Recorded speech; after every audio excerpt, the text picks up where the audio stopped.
Olá, amigo do CMTO News. Estamos novamente no Centro de Mídias para levar até você mais um podcast, que é uma aula interdisciplinar entre História e Física. O tema hoje é sobre a Revolução Industrial, a segunda, e os seus impactos. Esteja conosco, se inscreva e até daqui a pouco.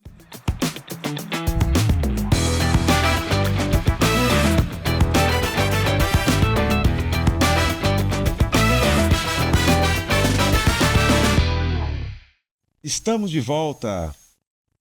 O convidado hoje é o professor Éder Guimarães, professor de Física do Colégio Militar do Tocantins. Meu colega de trabalho. Éder, cumprimente nosso público aí. Olá, César. Olá, pessoal. Mais uma vez, obrigado aí pela oportunidade de estar participando desse projeto. E eu não tenho dúvida nenhuma que nós vamos apresentar aqui uma interdisciplinaridade, muita coisa enriquecedora para os nossos alunos aí. Muito bacana, já é a segunda vez que você está no CMTO News. Eu tenho certeza que teremos outras e outras vezes, né? Então é isso.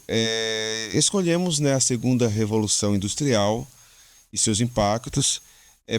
Já adiantando, é um tema muito extenso, mas vamos tentar falar de forma objetiva para que o nosso público, apreciador do projeto, estudantes também, possam acompanhar.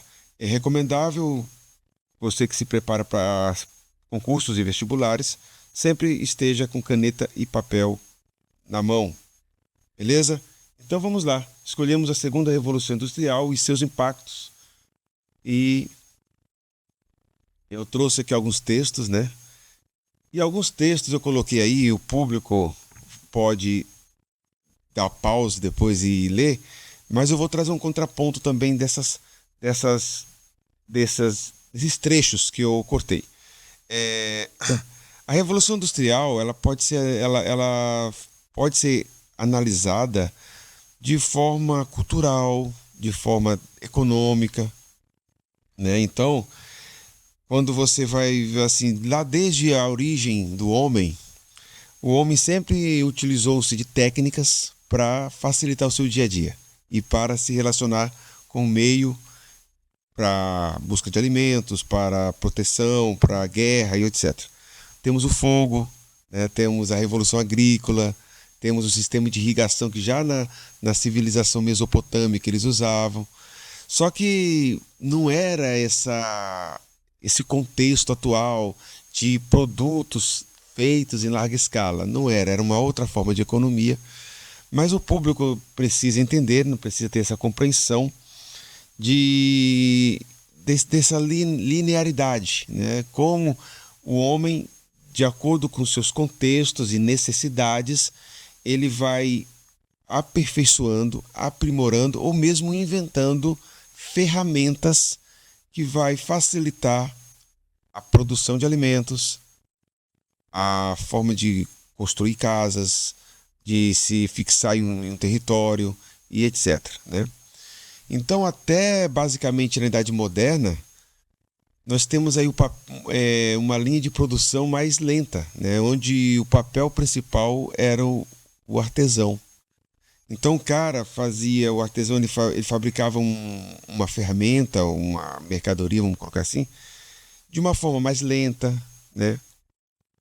Mas quando chega no período da Idade Moderna, ali basicamente do século XVII em diante, você começa a perceber uma aceleração do tempo, né? As técnicas foram de uma forma muito mais veloz, muito mais rápida, comparado com os períodos anteriores, que os pesquisadores chamam de revolução, né? Aquilo que muda a trajetória da coisa e modifica a forma de ver o mundo, a forma de calcular o tempo, a forma de produzir alimentos, etc. Temos a palavra Revolução Industrial. Mas antes de continuar, quer dar alguma palheta? Sim, eu queria dar uma contribuição aqui E eu diria até que você falou parte daquilo que eu ia falar, mas isso não é ruim, isso é positivo, porque isso mostra realmente que mesmo sem ensaio, a gente está em ressonância de ideias aí. E mostra para o público que física e história se dialogam. Exatamente. Eu ia justamente falar isso, né? O cerne da Revolução Industrial, ele vai ser exatamente o fogo. Vamos aqui colocar entre aspas o fogo, porque daqui a pouco a gente vai mudar esse conceito de fogo. E se a gente for pegar, né, lá os primeiros homens, eles vão utilizar o fogo inicialmente para culinária. Vão cozinhar, vão queimar, vão gerar ali o calor para poder se proteger do frio excessivo e mais. Passando um tempinho, a gente já começa a coletar na história os egípcios utilizando o fogo para outros processos. Eles já vão utilizar ali o fogo para poder queimar cerâmica, para poder utilizar na construção. Vão utilizar também um calor do fogo exatamente para fazer o processo de desidratação de algumas coisas. Avançando um pouquinho mais na história, a gente vai chegar exatamente quando o homem começa a dominar essa técnica de utilização do calor na metalurgia. Aí ele já vai pensar no processo de fusão de metais, derretimento de metais, produção de ferramentas, produção de armas. Então a gente percebe que o calor ele foi evoluindo, o uso do calor ele foi evoluindo. Vamos usar por enquanto o termo uso do fogo. O uso do fogo ele foi evoluindo. De repente já não era mais só para questão do frio, não era mais só para a questão dos alimentos. Eu já começo a perceber que eu posso queimar algum material, tornando ele mais rígido e utilizar numa construção. Posso formar uma ferramenta, então é uma evolução significativa. Até que nós chegamos nesse momento aí que você bem destacou, século XVII para frente. E eu faço aqui uma pequena introdução, porque o século XVII ele acaba sendo um século importante para nós dentro da física, porque é quando um cidadão chamado Robert Boyle ele vai começar a estudar o comportamento de gases, ele vai começar a perceber que temperaturas mais altas conseguem agitar as moléculas do gás, temperaturas mais baixas agitam menos as moléculas do gás, e ele é o cara que vai dar os primeiros passos na ideia de utilizar vapor, de utilizar gás para movimentar alguma coisa. Então, o século XVII ele é, sem dúvida nenhuma, o start de tudo isso. O século XVII em diante é chamado a primeira Revolução Industrial, que é o processo de transição da manufatura para a maquinofatura. Mas aí a segunda Revolução Industrial ela vai dar um outro salto um pouco mais na frente, né? A Revolução Industrial vai além da ideia de grande desenvolvimento dos mecanismos tecnológicos aplicados à produção, na medida em que consolidou o capitalismo, aumentou de forma rapidíssima a produtividade do trabalho, originou novos comportamentos sociais, novas formas de acumulação de capital, novos modelos políticos e uma nova visão do mundo. E talvez o mais importante, contribuiu de maneira decisiva para dividir a imensa maioria das sociedades humanas em duas classes sociais opostas e antagônicas, burguesia capitalista e proletariado. Eu trouxe esse texto já de propósito, porque predomina na Faculdade de Humanas essa visão dicotômica da sociedade, onde como se fossem dois times de futebol, né? Um lado uma burguesia capitalista que é atribuída a ela sempre ganância, sempre ambição, exploradora, e outro lado do explorado. Mas buscando outros pontos de vista, outras contribuições alternativas, vou sugerir para o nosso leitor aí a Escola Austríaca de Economia, que vai mostrar que até mesmo se você compra um celular, você é um empreendedor. Você está financiando a empresa que fabricou, né? O acúmulo de capital, fato, o texto em si ele não está todo errado, né? Tem alguns conceitos que partem de uma premissa dualista da sociedade, mas tem conceitos interessantes. Realmente, a Revolução Industrial ela criou uma nova forma, uma elite burguesa, uma nova classe econômica. Vamos colocar classe, porque a palavra classe também é complexa, né? Como se todo burguês tivesse unanimidade de objetivos, etc. E não é bem assim. Então, assim, eu espero que esteja claro. E, dito isso, partimos para as visões de mundo. Por exemplo, a forma do homem calcular o tempo. Na Idade Média, tinha um pêndulo, né, da igreja. O camponês saía de manhã cedo, ia para a roça, ia cuidar da criação, plantar ou fabricar ferramentas, ferreiros, seja lá o que for. E a igreja, um tempo religioso, né, determinava ali a hora do almoço e tal. Mas, quando surge as indústrias, o trabalho mais disciplinado, hora de trabalho, precisa ter uma remodelação na forma de medir o tempo. Horas e minutos, hora de intervalo. No intervalo até hoje, né, nas nossas aulas são assim. Sim. Provavelmente Platão, quando ouvia Sócrates, não era assim, 50 minutos, agora vem outra disciplina. Né? Então, até hoje, nós somos fruto dessa sociedade industrial. Temos que também fazer referências, porque muito é falado do proletário. Vamos aqui. Antes da Revolução Industrial, era normal as pessoas, o cotidiano das pessoas era trabalhar no campo. Quem trabalha no campo, ele não tem hora de folga e férias, ele não dá esse luxo. Quem trabalha no campo, ele está ali refém do que a natureza determina. Exato. Né? A mortalidade infantil era maior. Então, muitos textos historiográficos dessa linhagem mais marxista vai colocar muita atenção nessa parte da criança que trabalhava a longas horas nas indústrias e um burguês lá só querendo o lucro enquanto exploração do trabalho infantil. Só que não é explicado que na Inglaterra da época havia crianças livres e crianças pobres. Algumas crianças livres, de pais que tinham algumas condições, eles tinham a liberdade de escolha de levar o filho para trabalhar na fábrica ou não levar. E grande parte dos pais não queriam que os filhos fossem para lá, por conta do trabalho exaustivo. Já as crianças pobres, elas não tinham alternativa. Porque as crianças pobres, antes da lei dos pobres, que foi colocada na Inglaterra, sobrevivia à base da doação, da esmola. Quando o Estado criou a lei dos pobres, desobrigou o cidadão comum em colaborar com esmolas. Então essas crianças pobres iam para orfanatos, crianças que os pais morreram, por exemplo, órfãos, iam para orfanatos. E essas crianças, sim, trabalhavam de forma exaustiva. Havia exploração infantil? Havia. A minha crítica é que o texto ele não coloca de uma forma mais completa. É o que eu sinto nos livros didáticos também. Acredito que esse contexto da primeira revolução industrial é interessante, porque com a Revolução Industrial, além dessa explanação sobre as diferenças das crianças que tinham condições e as que não tinham, temos a questão da liberdade das mulheres que saíram da zona rural e migravam para as cidades para trabalhar nas indústrias. Muitas dessas mulheres, elas iam por espontânea vontade. Não eram de forma obrigada. Não era o burguês chegando lá, laço, e você vem trabalhar na indústria. Então, precisa mostrar para o público uma explicação com detalhes, né? Para as pessoas terem uma compreensão correta dos fatos.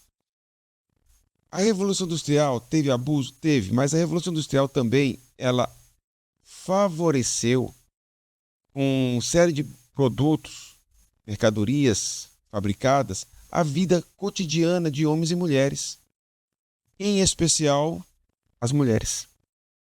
Isso que é um ponto delicado para alguma corrente, que sempre coloca o capitalismo como opressor e que temos que libertar do patriarcado capitalista, mas o fato é que ferro de passar, energia elétrica, máquina de lavar.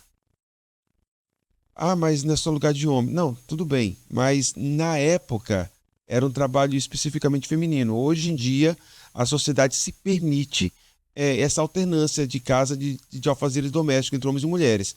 Mas lá no século XVII, XVIII, esses paradigmas eram bem definidos. Então preciso entender os paradigmas da época. Né?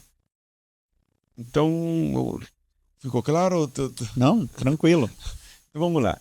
A primeira Revolução Industrial, 1780, eu coloquei algumas datas aqui, mas elas podem variar para mais ou para menos. Sim, sim. Para o público entender, não foi assim, de manhã, assim, dia 3 de abril de 1780, o mundo amanheceu já com as indústrias. Não é assim um processo tão rápido, né? Durou quase 200 anos e revelou os motores a vapor inicialmente utilizados na produção de tecidos. A segunda Revolução Industrial iniciou 100 anos depois e ficou fortemente marcado pelo processo de linha de produção contínua. Antes de entrar nessa linha de produção contínua, é preciso destacar também que a Revolução Industrial ela reduziu o índice de mortalidade infantil. Ela, mesmo que ela não resolveu a questão da pobreza, o que há pessoas pobres, mas facilitou de uma forma significativa a vida dos pobres. A premissa marxista vai questionar porque a premissa deles é que o mundo tem que ser igualitário. E realmente a Revolução Industrial não entregou uma sociedade igualitária. Só que a premissa do lado liberal não é uma sociedade igualitária, é uma sociedade livre. E do lado liberal, que eles chamam de direita, é uma sociedade onde se visa combater a pobreza e não a desigualdade. Porque é melhor ser desigual nos Estados Unidos ou ser igual na Somália? Qual que você acha? Olha. Então, observe, né? Então, assim, é preferível ser desigual num país onde o pobre pode comprar um celular de linha, de primeira linha. Você conhece lá fora melhor do que eu. Tanto em off, você já até comentou comigo muitas coisas. Que o pobre, em muitos países, tem um carro de classe média alta aqui. Então, o capitalismo favoreceu isso. Então, o capitalismo favoreceu, aumentou a produção de alimentos. A população mundial aumentou 7 vezes mais. A renda per capita da população mundial aumentou 10 vezes mais. O índice de mortalidade reduziu.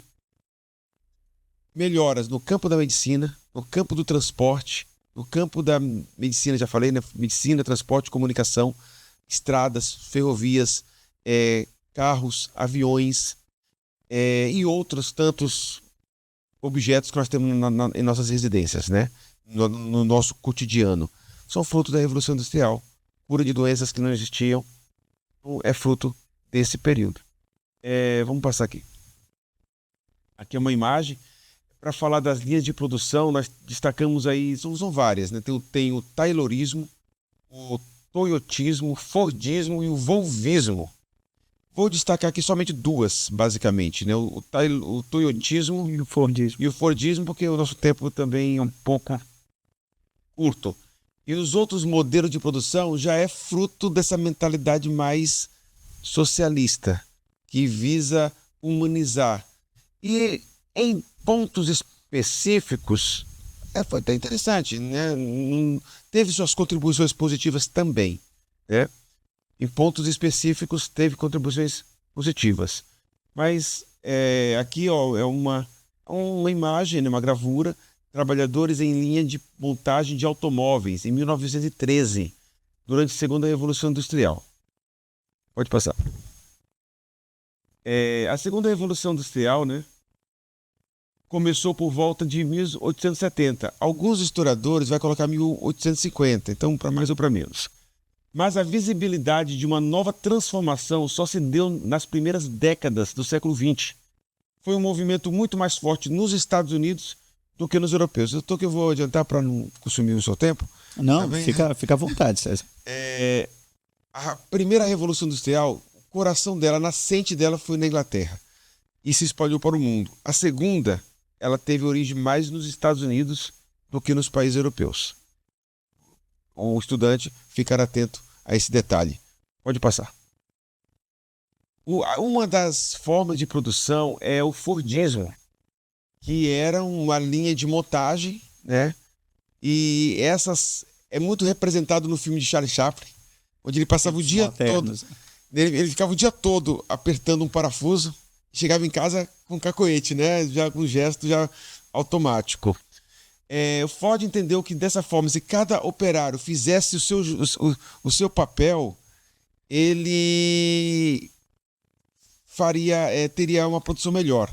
Resumindo, o Fordismo ele é um processo, ele é um conjunto de técnicas e estratégias que favorece uma produção fabril, industrial, que visa criar muito estoque, porque cria em alta quantidade. Criar produção em larga escala. Larga escala. Com uma crise econômica, eles chamam crise do capitalismo, mas na verdade é o Estado que interfere no capitalismo que cria a crise, né? É bom jogar esse contraponto, mas eu peço para o estudante sempre basear na historiografia do livro didático, porque ali na prova ele não tem que discutir, tem que acertar a questão. É modificado por toyotismo. O toyotismo é uma linha de produção onde não trabalha com estoques, trabalha com demandas, né? É um trabalho mais econômico para o empresário. Não tem desperdícios, né? Pode passar. O toyotismo. O toyotismo foi criado pelo Eiji Toyoda. Eu sou um toyotista, eu sou um coroleiro. Na verdade é isso aí. O toyotismo introduziu mudanças que permitiram produção adequada à demanda, redução dos estoques, diversificação dos produtos fabricados, automatização das etapas da produção, mão de obra muito mais qualificada e multifuncional. Pode passar. Então aqui tem uma perguntinha rápida. Foi a partir dela que ele estabeleceu sua doutrina, né? Na verdade não é pergunta, eu só coloquei para resumir. Foi a partir dela, do Toyota, né, que ele estabeleceu sua doutrina, seguindo 3 princípios básicos. Intensificação permite dinamizar o tempo de produção. Economia tem em vista manter a produção equilibrada com seus estoques. Produtividade visa extrair o máximo da mão de obra de cada trabalhador. Para o estudante que está vendo a gente falar um pouco rápido, ele pode dar pausa e depois ler atentamente. Pode passar. Aí, eu sou Toyota. Aí, brincadeiras à parte, né? Henry Ford, que criou esse modo de produção, Fordista, e o toyotista do japonês, Eiji Toyoda. Bacana? Pode passar. César, por curiosidade aí, você colocou Toyota, né? Por que ficou